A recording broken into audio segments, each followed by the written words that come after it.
São mais de 5 décadas de experiência. Ele é um dos juristas mais conceituados em direito tributário e financeiro da América Latina. É autor de 35 obras jurídicas e professor de direito administrativo, tributário e financeiro em diversas instituições de ensino superior. Ele também é membro da Academia Paulista de Letras Jurídicas e ex-procurador-chefe no município de São Paulo. É também vice-presidente da Academia Brasileira de Direito Tributário. Também presidente do Instituto Brasileiro de Estudos de Direito Administrativo, Financeiro e Tributário, o IBDAFT.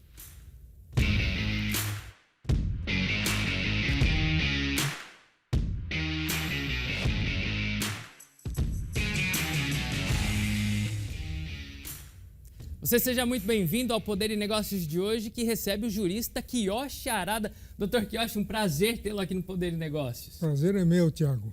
Doutor Kiyoshi, quero saber já do seu passado todo. Quero saber, tem história, não? Pois é, tenho sim. Eu sou filho de imigrante japonês. Meus pais vieram do Japão em 1926. Foram lá para a fazenda de café, lá em Marília. Isso, e eu nasci em 41, 1º de maio de 41. No dia do trabalho. No dia do trabalho. E continuo trabalhando até hoje, apesar dos meus 82 anos. Mas só que em 1942, meus pais compraram um sítio lá na zona rural do município de Oswaldo Cruz. Fui para lá. Então passei parte da juventude e totalmente a minha infância naquele sítio, de maneira que eu aprendi várias coisas próprias do trabalhador do campo. Eu, para ir até a escola primária, eu andava a pé 3,5 km, que naquela época dava quase 2 horas de caminhada, entendeu? Nossa! No tempo de chuva ia metendo o pé na lama, etc. tal, mas chegava lá. E quando cheguei no último ano, eu comecei a ir a cavalo, né? E quando eu ingressei no ginásio estadual de Oswaldo Cruz, meu pai já me comprou uma bicicleta, então fui melhorando, melhorou um pouco, né? Mas só que de vez em quando eu saía a pé lá de casa e ficava lá caminhando pela estrada na esperança de pegar carona com algum caminhão, né? E frequentemente isso acontecia, aqueles caminhões que transportavam grãos, né? Parava e eu subia lá na carroceria entre a carga, né? E assim eu ia. Mas foi uma vida bastante sacrificada. Éramos em 7 irmãos, né? Eu sou caçula e eu tenho apenas uma irmã viva, não é? Sim. Que é a antepenúltima filha, que mora lá em Pacaembu. Em julho passado eu fiz uma visita para ela. Eu falei, bom, deixa eu visitar antes que ela vá também, né? Nossa! Eu estou ficando sozinho, né? Ela deve estar com quantos anos?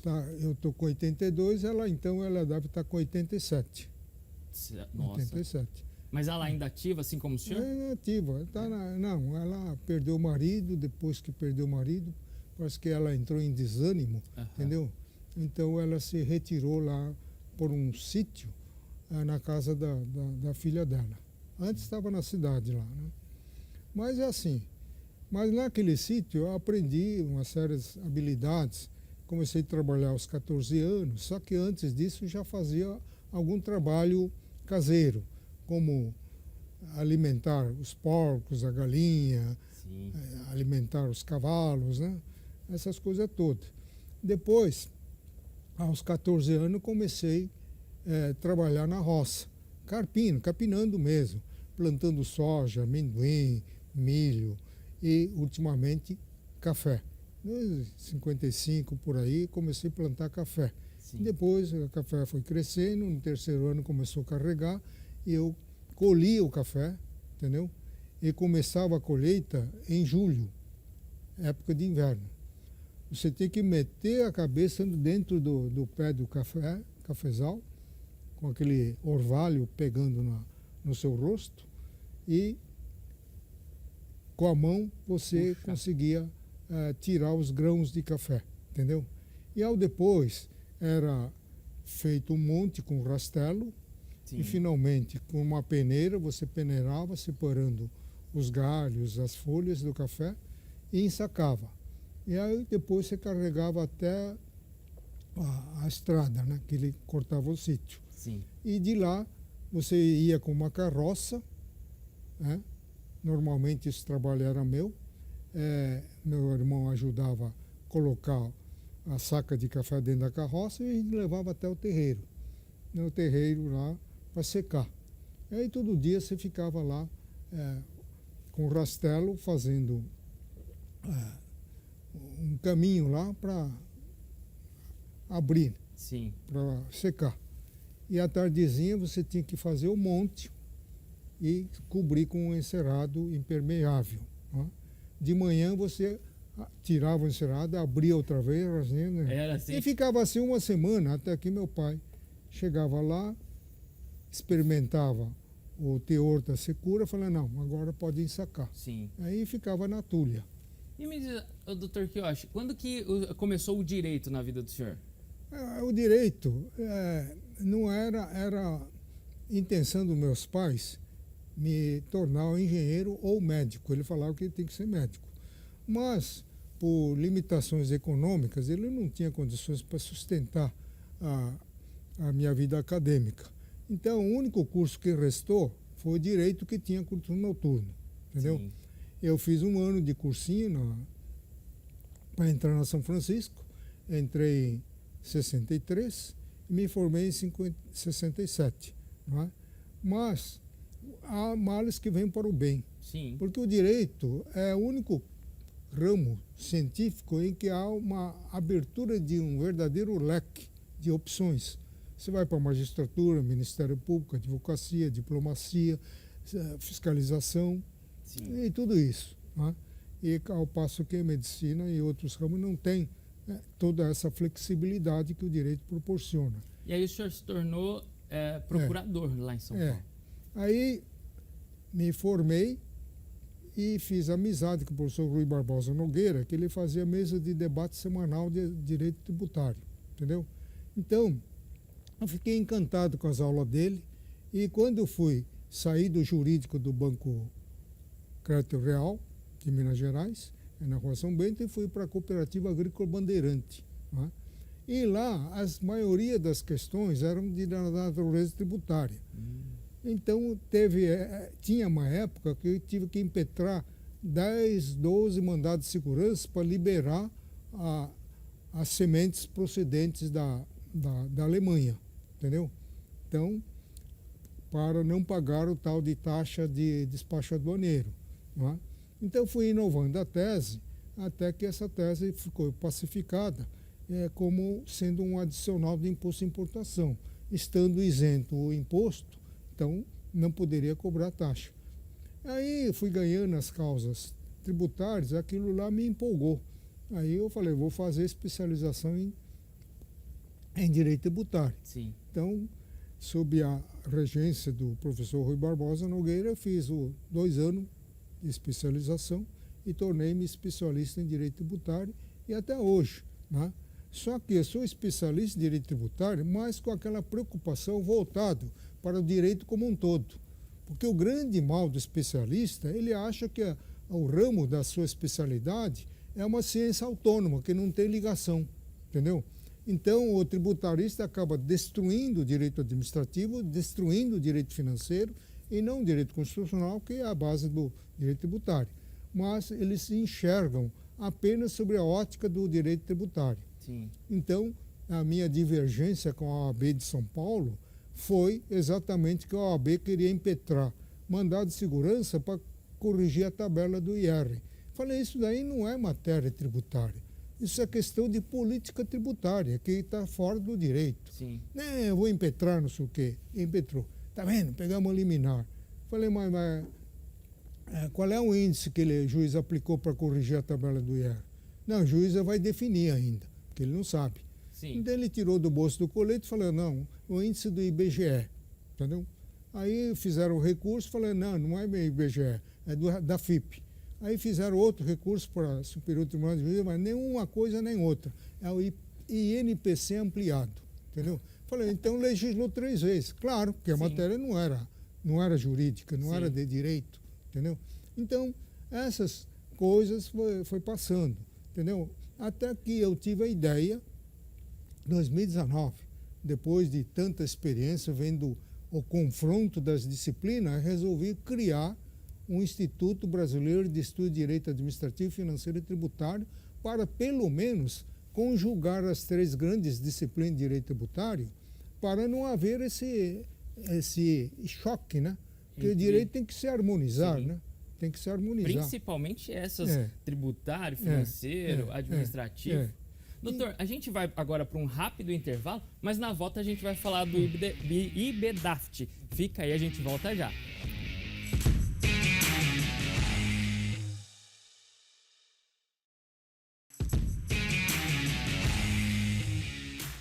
De volta com o Poder e Negócios de hoje, entrevistando o Dr. Quioche Arada, um jurista internacionalmente reconhecido hoje. Afinal, não, doutor, são anos de experiência. A gente saiu do primeiro bloco falando do IBDAFT. Vamos falar um pouco. O senhor decidiu criar um instituto para ajudar nesses estudos? Para harmonizar as 3 grandes disciplinas do direito público, que é o direito administrativo, tributário e financeiro, que não pode andar isoladamente. Tem que andar conjugadamente com base no texto constitucional. Né? Então, isso é importante. Então, o IBDAFT tem desenvolvido trabalhos acadêmicos, tem dado os pareceres sobre projetos legislativos de maior importância para o Brasil, tem apresentado, inclusive, uma proposta de reforma tributária própria do IBDAFT. Né, quer dizer, muito melhor do que qualquer uma que se apresente por aí, não? Exato. Então, e temos uma publicação semestral da revista do IBDAFT, que neste ano, já é 3º ano, vai editar o 6º volume. Né? Vai sair agora em abril. Em abril. Aqui, eu vejo que são bem ativos no IBDAFT aqui. Eu imagino que uma das cerimônias Isso daí foi na Assembleia de Criação. Está aqui o ministro Sidney Sancho, o Toffoli, eu, o ministro Massami Ueda, Antônio Costa, o Francisco Jucá, o ex-presidente Marcos da Costa, minha mulher, Toshio Mukai, o atual conselheiro Tuma, né, do Tribunal de Contas, entendeu? Muita gente envolvida. Esse é o meu filho, Marcelo, para o trabalho funcionar, muita gente pensando, muita cabeça pensando ainda. Doutor, e aí, recentemente, aliás, o senhor recebeu um prêmio em Portugal, na Ilha da Madeira. Foi isso? Exato. Esse prêmio, eu acho que mostra justamente esse trabalho importante que o senhor faz ao longo de todos esses anos, não? É pelo conjunto da obra, né? Você falou em 35, na verdade são 42 obras. Né? 42? Então, pelo conjunto da obra, eu recebi o prêmio internacional pela carreira. Né? Sim, essa solenidade de entrega foi lá em Portugal mesmo. Foi lá em Portugal, na presença do presidente da Assembleia Legislativa de Madeira, presidente do Tribunal de Contas de Portugal e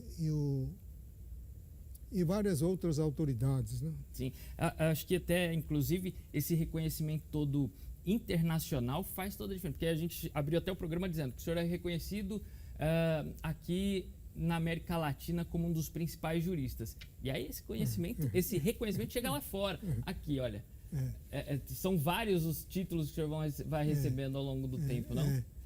Esse acho que foi um. Esse 7º Congresso Internacional de Direito Tributário. Sim. Esse é Direito financeiro. Foi Direito lá em financeiro. Santa Catarina, né? Sim. Esse daqui é o diploma de honra ao mérito do Ministério. Não, esse daqui Foi desse dia, será? Esse daqui foi diploma da medalha Ordem de Sol Nascente. Sol Nascente. Vamos ver as próximas aqui, porque eu separei até algumas na sequência. Vão ter aqui, inclusive aquelas pessoas... Esse aqui é quando o cônsul-geral está me condecorando aí com essa medalha. Muito legal, doutor Quioche. E aí, enfim, todo esse reconhecimento lá na Câmara, homem de destaque. Homem de destaque, ele era presidente da Câmara, né? Eduardo Tuma. Tuma, hoje é conselheiro do Tribunal de Contas. E aí são títulos e títulos que eu imagino... eu sei como que é a parede do escritório do senhor lá, cheia de... Aqui o dia que ele entregou. Não é? Eu tinha visto um outro lá, que é quando eu recebi o diploma de cidadão paulistano. Deve estar por aí. Deve estar no meio de todas essas. Essa daí. Cidadão paulistano. Muito legal, doutor Kiyoshi. E aí, também o senhor falou, 42 livros, 42 obras. A última é essa daqui. Essa daí. Coletânea de direito público. Reúne temas de direito constitucional, direito administrativo, financeiro e tributário. E recentemente também o senhor... saiu ontem. Esse saiu? Eu recebi ontem. Agora esse... A 12ª edição. A 12ª edição da desapropriação saiu também em março, né? Esse aqui é Doutrinas e Prática. Doutrina e Prática de Desapropriação. Essa edição foi feita em homenagem aos procuradores, aos engenheiros, arquitetos e contadores do Departamento de Desapropriações da Prefeitura de São Paulo, que eu tive a honra de presidir por 2 vezes, entendeu? Então, foi uma forma de prestar uma homenagem a esses profissionais. Então, chegamos hoje à 12ª edição. Porque vai se atualizando? Os temas vão sendo atualizados, doutor? Sim. Esse aqui é um dos últimos também no direito financeiro e tributário. Foi lançado agora em dezembro de 2022, a 31ª edição. A primeira edição data de 1995, antecedido pelo Manual de Direito Financeiro, que eu tive que escrever às pressas em função da cadeira de Direito Financeiro que comecei a lecionar na Unip. Na época não existia nenhum livro de Direito Financeiro, nem artigos. Ninguém ouvia falar em direito financeiro, não existia. Então tive que fazer o manual. Em 95 eu incorporei esse manual como direito financeiro na primeira parte e na segunda parte direito tributário. E hoje está na 31ª edição. Que legal, doutor. Doutor, tudo isso tem que ter a base, não familiar. Claro. O senhor é casado e ela também é advogada. A doutora Felícia Arada também é advogada e trabalha com o senhor lá, doutora Felícia aqui. E essa parceria funciona bem, não, doutor? São muitos anos. Sim. Somos mais de 50 e tantos anos de convivência, né? E doutora Felícia atua em quais áreas do direito? Ela, basicamente, direito de família. Direito de família. Lá no escritório de vocês, direito tributário, financeiro? Geral. Né? Tem advogado lá que faz bastante trabalhista. Né? Trabalhista também. E a doutora Jennifer também, junto com a minha mulher, fica na área de direito de família. Muito legal. Doutor, e também toda a sua família. O senhor tem que dedicar tempo para a esposa, para os filhos. Tem 2 filhos. O Marcelo eu sei que é advogado. A sua filha... Maristela, ela é? É advogada, mas ela pulou para o lado do jornalismo, porque ela é formada em jornalismo também. E tem 4 netos? 4 netos. Tem o Felipe, que começou a estagiar esse mês lá no escritório, fez 18 anos, vai entrar na faculdade de Direito ano que vem, né? Vai prestar vestibular esse Qual ano. deles aqui? Porque aqui essa foto é um pouco antiga, aqui, mas Felipe, ele aqui já está bem mais velho. Eu vi a última viagem que vocês fizeram. Esse é o Luizinho, Maristela, entendeu?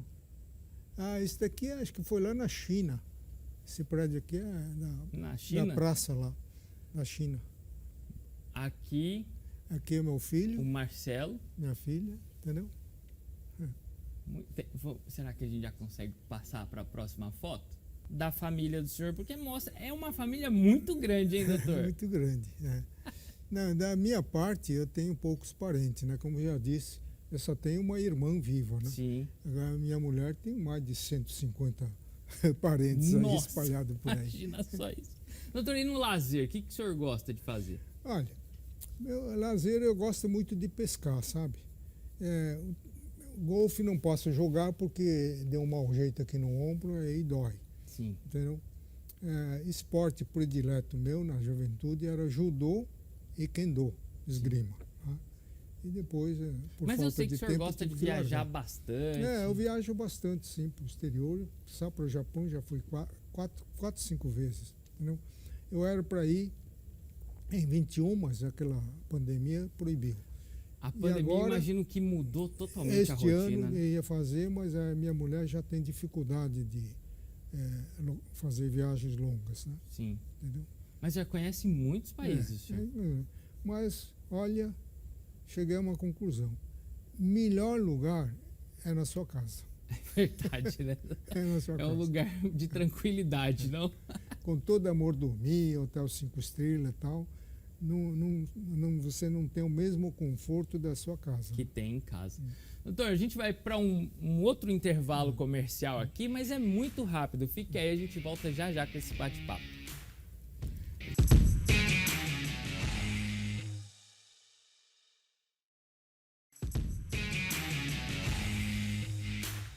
Voltamos com o Poder e Negócios de hoje, doutor Prior Charada. Eu quero saber o seguinte: bom, com toda essa bagagem que o senhor tem, a atual situação do país, como é que tá, hein? Está ruim, né? Porque nem o Lula, nem o Bolsonaro apresentaram qualquer plano de governo. Ficaram um atacando o outro e esqueceram simplesmente de anunciar o programa que eles não fizeram, não tiveram tempo. E como agravante, o presidente Lula até agora não fez o planejamento econômico. Ele não tem plano nenhum. Então ele se limita a atacar o passado, né? Procurando um bode expiatório, a herança maldita, né? É uma herança maldita que o governo Bolsonaro conseguiu bater o recorde de crescimento do PIB, né? Bater o recorde de diminuição de desempregos, né? Então ele chama isso de herança maldita, né? E compra uma briga com o presidente do Banco Central, só porque foi nomeado por um outro governo, fazendo uma espécie de fritura, né? Então, fritando o homem lá para ver se ele pede demissão, porque já que ele não pode ser demitido, entendeu? Mas acho isso muito deselegante, isso daí, né? Sim. Não pode fazer isso. O governante tem que governar com as instituições que existem e com as autoridades devidamente investidas nos seus poderes dentro da lei.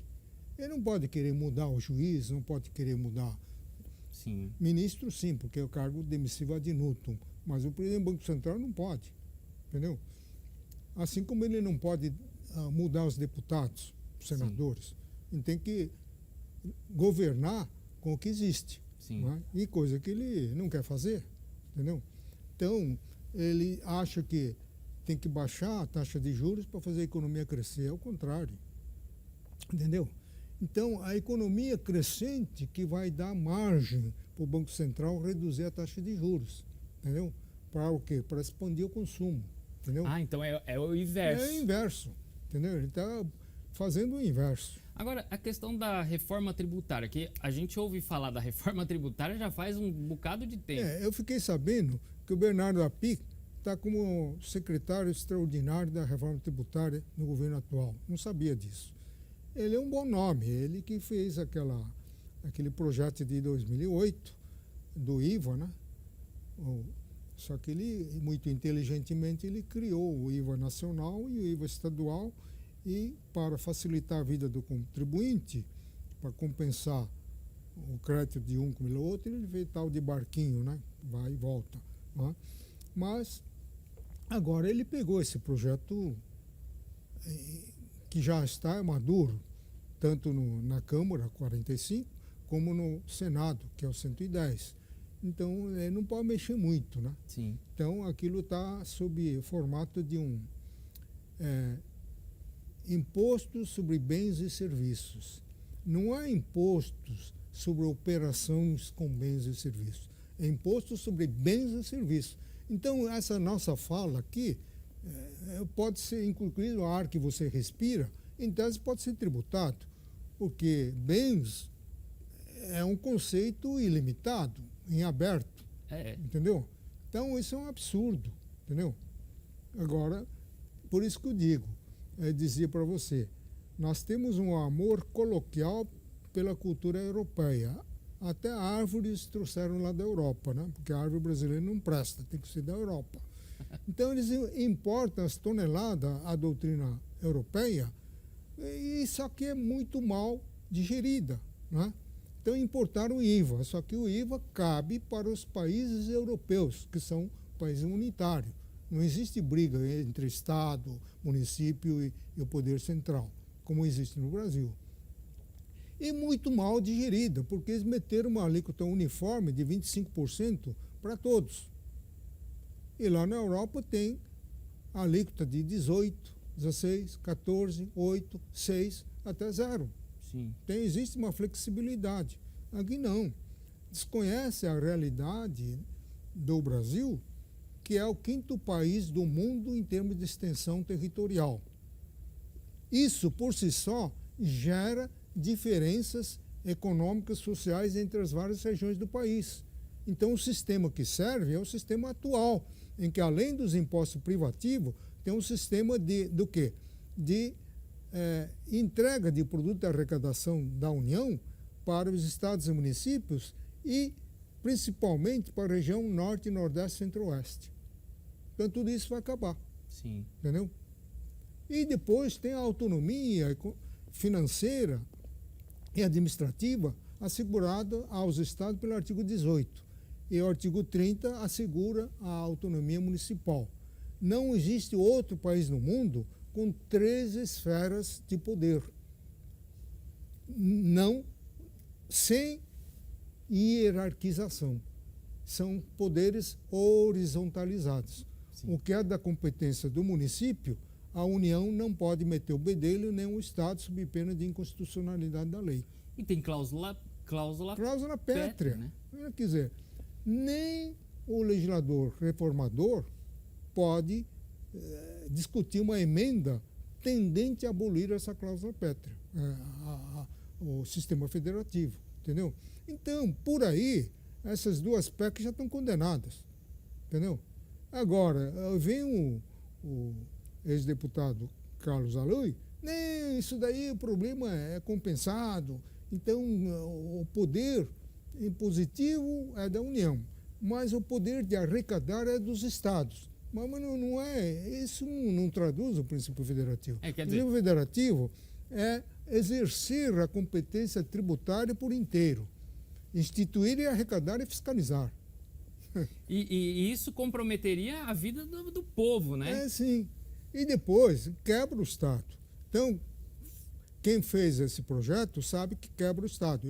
Estou me referindo ao projeto do PEC 45 do deputado Baleia Rossi. Ele dá um prazo de 50 anos para a União refazer as finanças dos estados. Então, por quê? Porque ele sabe que vai quebrar os estados, entendeu? Mas aí tá em vez de 6 estados quebrados, como temos hoje, vamos ter 27 estados quebrados. Então vai levar 50 anos. Sem brincadeira, que o mundo não fica parado 50 anos. Então a sociedade é dinâmica. Se 50 anos, facilmente vai para 150, 200 anos. O governo de São Paulo está fazendo o que no sentido de contrário? Qual a avaliação do senhor? Então, a avaliação que eu fiz, acho que houve um erro de avaliação, né? Agora, o momento não é de diminuir a arrecadação. Se o Estado está brigando no Supremo para compensar a perda de arrecadação com a redução do ICM, incidente sobre combustível, agora ele vai diminuir o imposto sobre transmissão causa-mortes? Não dá para entender. O governo de São Paulo, estadual aqui de São Paulo, está fazendo o que para ir contra isso aí tudo? Ele está avançando num projeto, né? Eu estava discutindo isso com o deputado Castelo Branco, para diminuir a carga tributária do imposto sobre transmissão, entendeu? Tá. Causa-mortes. Não é por aí. Se já está faltando recurso, está indo para o Supremo Tribunal Federal para a União compensar a perda de arrecadação, como se a União fosse culpada pela perda de arrecadação. E diz que a União reduziu. Não foi a União que reduziu. Foi a Lei Complementar 194 que regulamentou o dispositivo constitucional que faculta os estados a estabelecer tributação seletiva em função da essencialidade dos produtos, que é uma faculdade que o Estado implementa se quiser. Mas em implementando, ele não pode fazer o inverso. Botar lá 25%, 27% sobre os combustíveis, telecomunicações e energia elétrica são bens essenciais. Tem que ser o contrário, entendeu? mantém 17%, que nem Santa Catarina, a alíquota incidentes por mercadoria em geral, e para a energia elétrica, 27%. Então, o Supremo decretou a inconstitucionalidade dessa lei. Então, o que a lei complementar fez foi regulamentar o dispositivo constitucional para se harmonizar exatamente com a decisão do Supremo Tribunal Federal, que não permite uma alíquota incidentes por bens essenciais em percentual superior à alíquota incidentes sobre mercadoria em geral. É isso que fez. Onde que está aí a redução? Onde que está a perda de arrecadação imputável ao governo central? Não existe isso. Sim. Entretanto, o ministro Barroso, né, deu uma liminar no alto da ação do Estado de Santa Catarina, mandando fazer uma compensação da perda à arrecadação mensal com os créditos que a União teria contra o Estado. Mas e aí? Agora eu estou entendendo, cada vez estou entendendo menos de direito, né? Não é possível um negócio desse. Bom, a lei complementar veio exercer a sua competência privativa de editar em nível de normas gerais para uniformizar no âmbito nacional alíquotas incidentes sobre os combustíveis, energia elétrica e comunicação. E agora a União, por ter exercido sua competência legitimamente, ele tem que ressarcir. Não dá para entender. Não tem como entender, né? Principalmente se essa lei complementar veio na esteira da decisão do plenário do Supremo Tribunal Federal, que diz que não pode ter alíquota maior para produtos essenciais. Quer dizer, era bom dar uma consultada aqui, não? Agora, se você discutir que gasolina não é um bem essencial, aí é um outro enfoque. Aí não é problema meu, é problema dos técnicos, saber se é essencial ou não. Com certeza o diesel é. Porque Sim, se você... no mínimo o diesel, porque faz toda essa questão da logística do país. Ele mexe com transporte de cargas. Sem o diesel, fica desabastecido todo o mercado consumidor das grandes capitais, né? Sim. Agora aqui, doutor, porque a gente vê tanta coisa nova surgindo, é como o senhor costuma falar, é como se tira do bolso do colete. Quer dizer, tanta coisa nova que onde que a gente vai parar desse jeito? Não dá para entender. Quer dizer, o nosso judiciário, principalmente o Supremo Tribunal Federal, tem um profundo respeito por todos os ministros do Supremo Tribunal Federal, é indiscutível a competência, o saber jurídico, a erudição de todos os ministros. Só que estão decidindo não rigorosamente dentro da lei, agora, e da Constituição. Estão invocando noções extrajurídicas. A última novidade agora é a chamada paridade material, igualdade material. Em nome dessa igualdade material, eles estão ferindo a igualdade de direito. Entendeu? Igualdade material, a jurisprudência não pode corrigir, nem a lei. Então, aquilo que está na Constituição, todos são iguais perante a lei. Isso não é igualdade material. Um nasce mulher, o outro nasce homem, o outro nasce branco, o outro nasce preto, outro nasce rico, o outro nasce pobre. Não há como igualar isso daí. Sim. Né? A Proclamação Universal dos Direitos do Homem começa dizendo: todos são iguais perante a lei. Então, isso daí foi incorporado na Constituição de todos os países democráticos. Né? Essa declaração faz 75 anos. Mas você sabe que existem países onde estão morrendo um monte de gente aí de fome. Sim. Morre uma pessoa no planeta a cada 4 segundos. Muito mais do que a Covid. Meu Deus. Agora, todo mundo, ninguém toca nesse assunto, né? Como se disse, esse é o mal necessário, né? Entendeu? Então, a sociedade é hipócrita, essa igualdade material não é no sentido jurídico, não é? Então, é o sentido jurídico, a igualdade é tratar desigualmente situações desiguais e se tratar igualmente situações iguais. Agora, em nome dessa igualdade material, para assegurar a livre concorrência no mercado, entre as empresas, cassou a coisa julgada que alguns empresários tinham para não pagar a contribuição social sobre o lucro líquido. Entendeu? Quer dizer... Que a coisa julgada é protegida pela cláusula pétrea. Sim. Isso despertou a indignação do ex-presidente do Supremo Tribunal Federal, Luiz Fux. Eu falei, não é possível um negócio desse. Mas não, 7-4. Cassou e mandou pagar com efeito retroativo a 2007. Entendeu? Sim. Quer dizer, 2007 eles declararam constitucional a contribuição social. Só que não falaram nada de reverter a coisa julgada. Isso foi dito 16 anos depois. Olha, quando nós julgamos em 2007, que é constitucional, então quem tinha a coisa julgada pela inconstitucionalidade ficou prejudicada. Daí, de aí em diante, você deveria ter começado a pagar. Como não pagou, vocês vão pagar com efeito retroativo. Isso é um absurdo.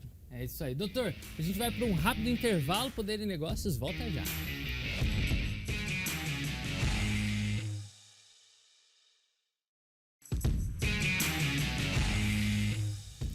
Muito bem, nesse último bloco eu quero saber, Dr. Kiyoshi, expectativas para o futuro. Vamos dizer assim, o que o senhor pretende fazer pessoalmente nos próximos meses, nos próximos anos?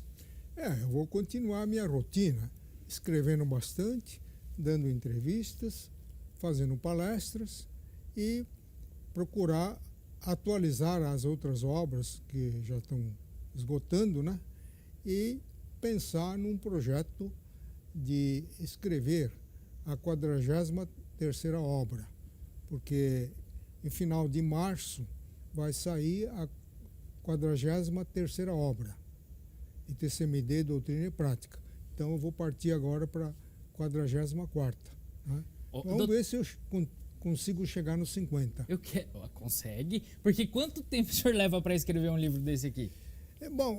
Depende. Isso daí eu fui escrever em 6 meses. 6 meses? Escreveu... Só que era bem menos espesso, né? Sim. Foi aumentando com o tempo. Agora, quando tiver tempo, eu preciso dar uma enxugada, porque por causa do custo, né? Sai muito caro um livro desse, entendeu?